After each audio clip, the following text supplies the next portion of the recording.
everyone, welcome back to How to Doctor. For today's video, I'm going to teach you on how to add music on Messenger Notes. Let's begin. First, open the Messenger app on your device and log into your account. Once you're in the app, you can see at the top your friends' notes and also your note on the left side part.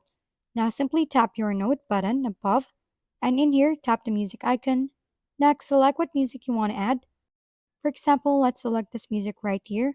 Now preview the music and choose what part of the music you want to share, as you can only add 30 seconds of it. Adjust the slider below to select a part of it, and once you're finished with it, then tap the Done button. Next, you can choose to enter a text or emoji if you want.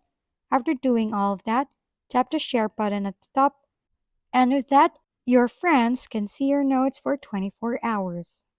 Thanks for tuning in to How to Doctor. If this video was helpful, please like and subscribe. And if you have any questions, drop them below, and we'll see you on the next video.